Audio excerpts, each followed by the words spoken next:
네, 안녕하세요. 요즘 채권 투자 관련돼서 물어보시는 분들이 상당히 많던데요. 채권 투자, 일단 도매로 투자하는 겁니다. 소매로 하는 것이 아니고, 은행 가서 금융상품을 사는 게 아니거든요. 직접 거래를 하시는 쪽으로 생각하는 것들이죠. 뭐, 뭐든지 도매로 하는 것이 훨씬 더 싸죠. 뭐, 우리나라 분들이 좀 특이한 점은 있어요. 뭐, 물건이나 이런 거 살 땐 싸게 산 걸 상당히 자랑스럽게 생각을 하시는데, 이렇게 금융상품을 싸게 사는 걸 자랑스럽게 생각하시는 거는 많은 경험이 없는 것 같긴 하다라고 생각합니다. 저희 미국제, 한국제, 모기지 채권 뭐 이런 쪽 관련된 투자 이야기가 최근에 왜 많이 나올까라고 한다 그러면 바로 미국의 금리 피크 지점이 거의 다 다가오지 않았나라는 시절을 표현하고 있는 것 같습니다.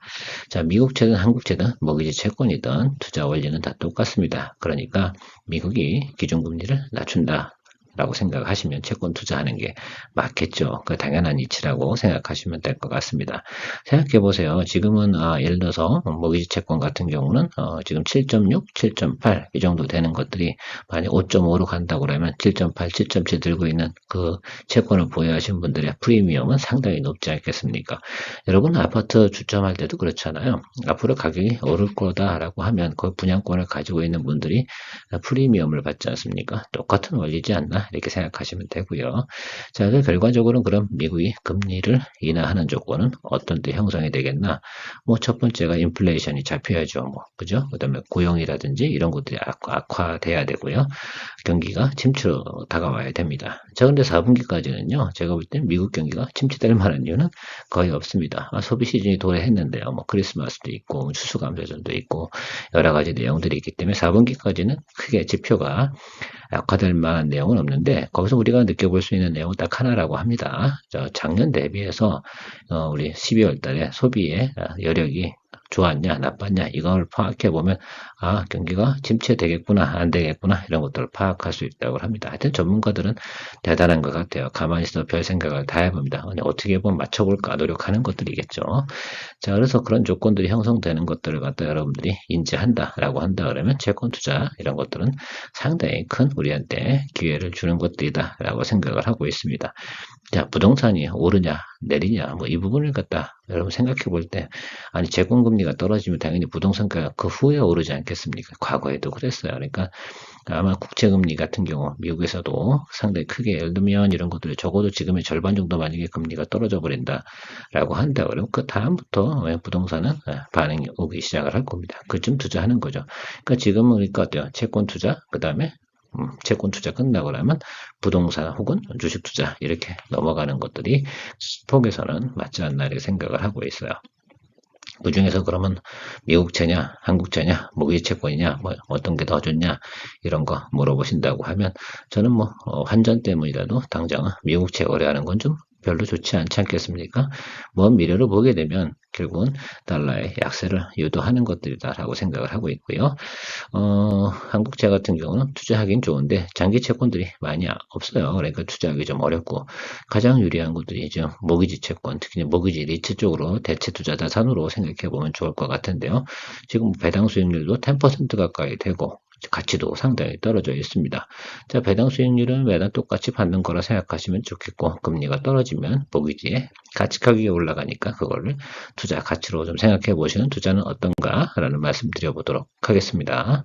뭐 도움이 좀 되셨다 생각하시면 좋아요, 구독도 눌러주시면 좋을 것 같고요. 어쨌든 저도 뭐 어떤 분이 질문을 해주셔서 나름 정리해서 이야기하고 있는데 충분한 설명은 드릴 수는 없어요. 짧은 시간 안에. 그래서 자료를 그냥 대충 이렇게 이야기 드려가면서 편하게 이야기 드리고 있는데요. 자, 연준이 긴축이 끝나면 미국 30년물은 투자 수익률이 주식을 능가할 것이다 라는 표현을 쓸 정도로다가 유망한 것입니다. 그러니까 결국은 금리가 떨어질 것이다 라고 확신이 든다라고 생각하시면 그땐 반드시 채권 투자가 괜찮은 거다. 그 중에서도 뭐라고요? 30년물 이런 거 괜찮다라고 생각하시면 되는 거죠.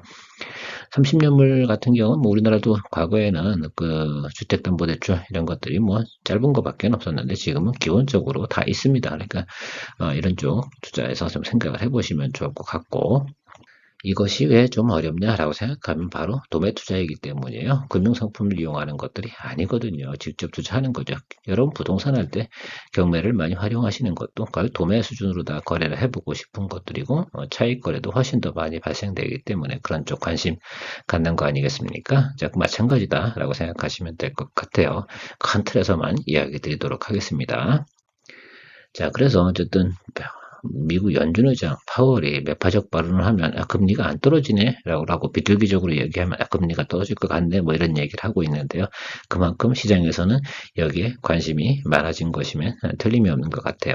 자, 그래서 어쨌든 뭐 제가 볼 때는 국채 발행량이 점차적으로 크게 늘어나지는 건 아니고 QT 진행을 하고 있는 것들도 사실은 연준이 진행하고 있는 것들이라고 생각하시면 좋을 것 같습니다. QT를 진행을 해야지 인플레이션이 잡히니까 말입니다. 자, QT가 끝나고 나서 인플레이션이 잡히고 난다 그러면 연준이 굳이 QT를 진행할 이유가 별로 없지 않습니까? 그렇죠? 자, 그렇다고 하면 그다음부터는 경기에 대해서 민감하게 반응해 나가면서 될 텐데 뭐 단기적으로 금리를 크게 낮출 것이다 라고 이야기하고 있지는 않는 것은 알고 있지만 그래도 인하 시그널이나 금리 인상에 대해서 정점에 다다랐다라고 시그널만 나오다 하더라도 시장에 장기 국채금리 어떻게 하락하기 시작을 하는 것들이죠. 그러면 또 내가 가진 또 투자 수익률은 또 올라가게 마련 아니겠습니까? 자, 그런 것 좀 생각해 보시면 좋을 것 같고요. 지금 금리적으로 한번 보면 10년물이 4.62, 30년물이 4.78, 뭐 이렇게 진행되고 있습니다. 자, 요것들이 금리가 이렇게 떨어진다, 액면 표시 금리가 떨어진다 그러면 요걸 보유하고 계신 분들이 가격이 올라간다라는 말씀을 다시 한번 드리도록 하겠습니다.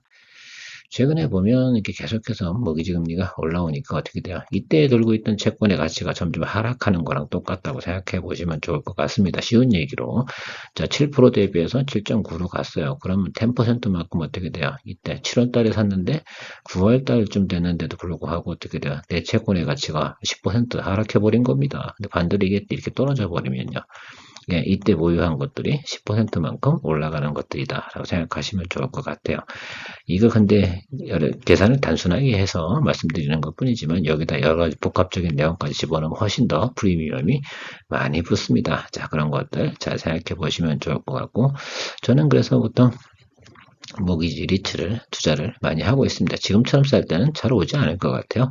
더는 뭐 이제 금리가 많이 오를 것 같지 않고 그 바닥권을 쭉 잡아가는 것들. 그래서 내년도 2024년도 내내는 이런 쪽 관련돼서 중장기 전략으로 한 12달 정도는 매수 전략을 펼쳐가는 것도 괜찮은 방법인 것 같습니다.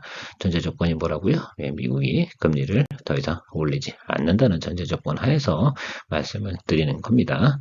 자, 그리고 보면 점도표 이런 것들도 많이 이야기하지 않습니까? 그래서 점도표 보는 이유가 더 오를 거냐, 안 오를 거냐, 금리가 뭐 이런 문제 아니겠습니까?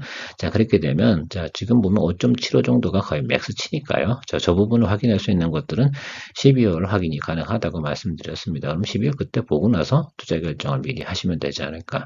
그럼 11월쯤이나 12월쯤 넘어가는 요 사이에 여러분들의 마인드셋을 좀 해놓고 기다려 보시면 내가 이거 해볼 만한가, 만가? 근데 투자 수익률이 엄청 높아요, 사실은요. 만약에 예를 들어서 이런 생각이죠. 뭐 5.5 정도에서 2.5 정도까지만 내려온다. 아마 3년을 건쳐서 얘기해 드리는 겁니다. 3, 4년. 그러면 수익률은 100%가 확실히 넘습니다. 배수가 넘게 왔잖아요. 예, 주가가 어떻게 됐습니까? 예, 그만큼 많이 하락했다는 것들이죠. 그것을 대체 투자 자산으로 이용할 수 있는 것들이 바로 이렇게 채권을 갖다 활용하는 방법이고요. 제가 지난번 처음에 얘기 드리는 것처럼 채권 투자가 마무리되고 나면 그동안 움직이는 게 뭐겠습니까? 예, 부동산 시장이 긍정적으로 나타나겠죠. 왜 금리가 떨어졌으니까 다시 부동산 어떻게 돼요?